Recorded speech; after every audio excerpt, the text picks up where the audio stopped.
Delighted to be here today to talk to you about one of my heroes. I'm giving an MAA Distinguished Lecture about Ramanujan, and Ramanujan for me symbolizes the best in the art of mathematics. He represents flights of fancy, he represents pure creativity.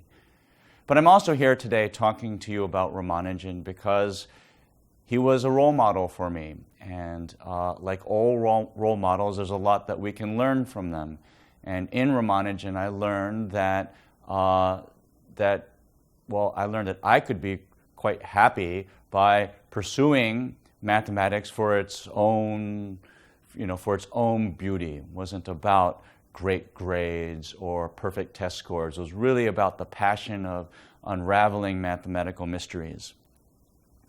I first learned about Ramanujan at a time when I didn't want to be a mathematician. I was in 10th grade and a letter came to the house from India.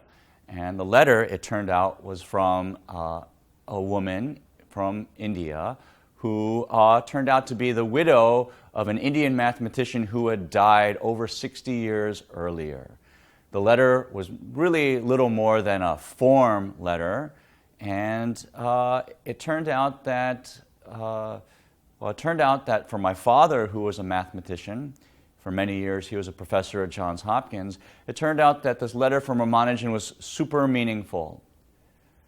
Why was the letter written? Well, the letter was written because my father was one of about 80 mathematicians in the world who helped pay for the commissioning of a bust that honored the memory of Janaki Ammal, this was her name, that honored the memory of her late husband who died amazingly in 1920. My dad went on to tell me about Ramanujan, Srinivasa Ramanujan, a man who turned out to be a 2-time college dropout, living in South India at a time when India struggled under British colonial rule. And Ramanujan turned out to be a man who came up with amazing formulas through visions from a goddess. And as a 10th grader, I found that all very fascinating. And what I found was I found hope in the story that a 2-time college dropout could achieve such great things. So here's a picture of the letter received in 1984, and it's very important to me. I recently had it framed, museum quality, and it's in my office, and it's probably one of the most valuable things I own. I've been following Ramanujan basically my entire life. As I said, he was a role model.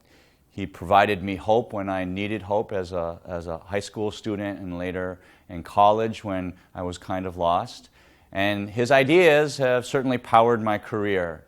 And my good friend Amir Axel, who just passed away last year, together we wrote a book chronicling my life's journey. Can't believe we actually wrote a book or that anybody would actually want to read it, but I think there's a message in this. For me, Ramanujan was my role model. He's been my inspiration, and certainly he's been the source of almost what seems like almost everything that's been good in my life. So who was Ramanujan? He was the man who knew infinity. Robert Kenagol in the early 1990s wrote a lovely biography. I think it's probably one of the best science biographies ever written. It earned that designation from the New York Times. And as I understand it, Freeman Dyson keeps a copy of this book on his bedside table. That's pretty amazing. And this book, The Man Who Knew Infinity by Kenagol, is it's the source for a Hollywood film that I had the pleasure of being part of as one of the associate producers together with my friend Manjul Bhargava. We helped in the production and the promotion of this film, The Man Who Knew Infinity.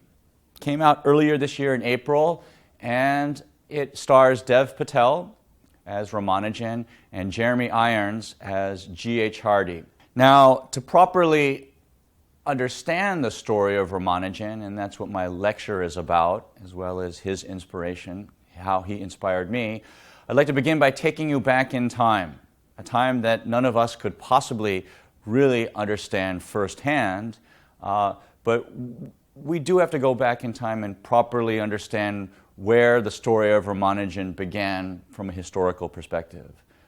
So let's go back in time to 1893. Here's a picture from the University of Chicago campus. The University of Chicago was not even 1 year old when this photograph was taken. And this is an image of the 1893 Chicago World's Fair. That World's Fair was a celebration of the state of the art in science and technology. And, well, it's important for us to remember a few critical things about that fair. First of all, let's remember this was a long time ago. So if you were a visitor to the World's Fair, you perhaps could have enjoyed a ride on the first Ferris wheel. Maybe you could have enjoyed the first moving pictures. But for us in mathematics, what I really want to stress is that the 1893 World's Fair, well over 100 years ago, was the site of the first International Congress of Mathematicians. We still hold the International Congresses of Mathematics. They're held every 4 years. And mathematicians are very, very proud and celebrate these events. And cities all over the world compete for the right to host this so-called Olympics of Mathematics. This is where the mathematicians give out the prestigious Fields Medal. But at this first Congress of Mathematicians in 1893, there were no math talks by Indian mathematicians. And in the World's Fair, there were no exhibitions from India, almost as if India wasn't even part of the planet. The thought that perhaps Ramanujan would have never been discovered is something that I can't even begin to absorb, as I think my lecture will make quite clear. The story of Ramanujan is inspirational in many ways, and it's a mystery in many ways. Ramanujan was a devout Hindu who said that his ideas came as visions from goddess Namagiri. His goddess gifted him visions of mathematics. The story of Ramanujan is also a story about a 2-time college dropout. Ramanujan was so addicted to mathematics that he was unable to devote any time to his subjects apart from his math. So he flunked out of college, and he did that twice. It's also the story of a subjugated Indian from lush South India. It's a story of this Indian who accepted the most extraordinary invitation from one of the most distinguished English mathematicians of his day. It's a story of a man whose ideas and formulas, which were recorded in 3 shabby notebooks, surprised the accumulated wisdom of the world's leading mathematicians. And rather tragically, it's also the story about a man who died way too young. Ramanujan would die at the age of 32, leaving behind these notebooks and leaving us all to wonder, what would mathematics be like today had he lived a proper long life? So here's a famous picture of Ramanujan, the passport photo. I've seen it in person. You can go see it. It's at the Trinity College Library in England at Cambridge. In this library, there is a collection. There's a collection of some letters. There's a collection of formulas. There's even a lost notebook that I'll speak about in a moment. It's, for me, quite a spiritual experience to go through these pages. Maybe they're just bits of paper, but for me they represent almost everything that's been good to me in my life. So remember, Ramanujan was working in a desert. He was addicted to mathematics. Nobody understood anything about his work. And he eventually reached out to English mathematicians. Some didn't respond, but I'm so glad that G.H. Hardy did respond. G.H. Hardy is very well known. He's also well known for his contribution to genetics. This is the Hardy of the Hardy-Weinberg law. What Ramanujan did was he reached out and wrote a letter to Hardy that included many pages of mathematical formulas. I like reading the words, the first few words of the letter. Ramanujan wrote the words, "I beg to introduce myself to you as a clerk. I've had no university education. I've not trodden through the conventional regular course, but I'm striking out a new path for myself, and the results I get are termed by local mathematicians as startling." The letter goes on and includes many pages of mathematical scrawl, some formulas well known, some not quite right. But the letter ends with 3 unbelievable formulas about what's called the Rogers-Ramanujan, what would later be called the Rogers-Ramanujan continued fraction. And those results were so shocking to Hardy that Hardy knew that the author of this letter, who turned out to be the Indian clerk Ramanujan, had to be, at some level, a natural genius. Hardy would later write about this letter the following words, and in particular about the last 3 lines of Ramanujan's letter. These formulas defeated me completely. I'd never seen anything in the least like this before, and they could only be written down by a mathematician of the highest class. And they must be true because no one would have the imagination to invent them. These are lovely words. And if you're familiar with Hardy, you might know that Hardy had a reputation as a curmudgeon, not someone who would speak so emphatically about an unknown genius. Hardy responded by inviting Ramanujan to Cambridge, and during his 5 years in England, Ramanujan went on to write 30 papers covering an incredible cross-section of mathematics, mostly in analytic number theory, but these papers have inspired many different areas that continue to thrive to this day.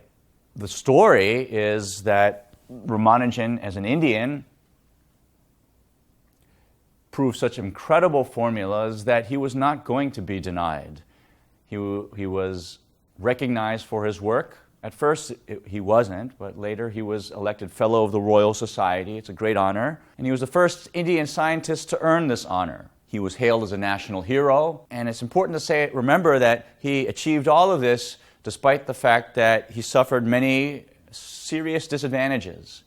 He was a vegetarian as a devout Hindu in England at a time when probably nobody else was a vegetarian. This was also World War I. It was a very difficult time. Many of the young men in Cambridge were off fighting a war that they would never return from. Of course, there was then also the racism that Ramanujan as an Indian would have to struggle with, despite the fact that he had found a friend in Hardy who understood his mathematics. Towards the end of his stay, in 1919, Ramanujan returned to India seeking better climate, foods that he was accustomed to, because he had fallen ill towards the end of his stay. Tragically, Ramanujan didn't return to health. He would die. He died on April 26th of 1920 after spending only 1 more year with his family. By the way, from his deathbed, he continued to do mind-blowing research, work that we're still mining today. That's where some of my work lies, and it has applications to physics and number theory and also some probability theory. It's very beautiful mathematics.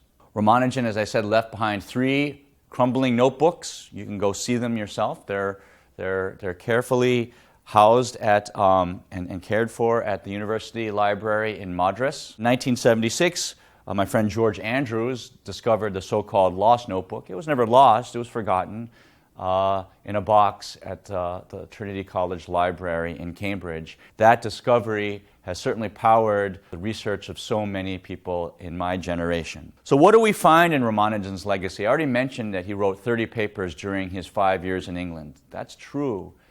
But I think his legacy goes far beyond those 30 papers. And in fact, it's my opinion that his legacy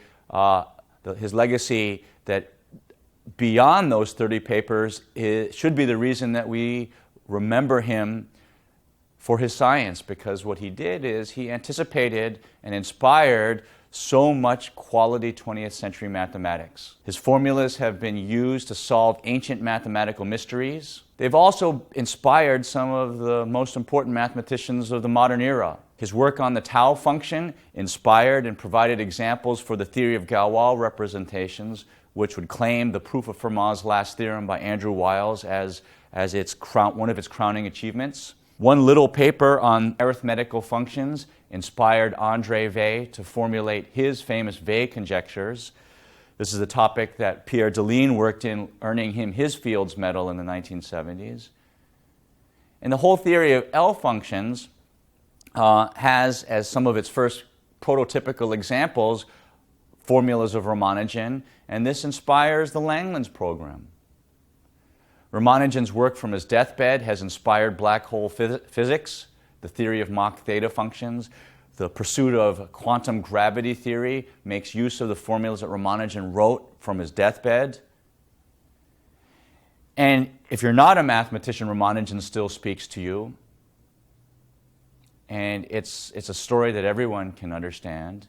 and appreciate. It's the idea that greatness and talent is often found in the most unpromising of circumstances. And it's our responsibility, if you're a parent or a professor or a teacher, it's our responsibility to first locate that talent, nurture it, and help it thrive. And certainly that's something that we see in Ramanujan, an Indian discovered by the great G.H. Hardy, and through their collaboration left us, the working mathematicians of today, these 3 notebooks and many papers that continue to drive research long after their time. So as I said earlier this year, the film The Man Who Knew Infinity was released in April. It stars Dev Patel and Jeremy Irons. It's a product of the Pressman Film Company. And I'd like to leave you with some very important comments. So Manjul and I traveled the world helping promote this film before its theatrical release in April. And what we did was we screened the film to audiences of scientists all over the world. England, we visited the Royal Society. We visited conferences that honored Ramanujan. We gave lectures at Cambridge, and we gave lectures at Princeton. And what I want to share with you are some parting thoughts about Ramanujan by some of the world's most distinguished mathematicians. If you haven't seen The Man Who Knew Infinity, I invite you to do so. I think it's a wonderful film. If this story speaks to you, well, I invite you to watch the full hour-long version of my MAA talk.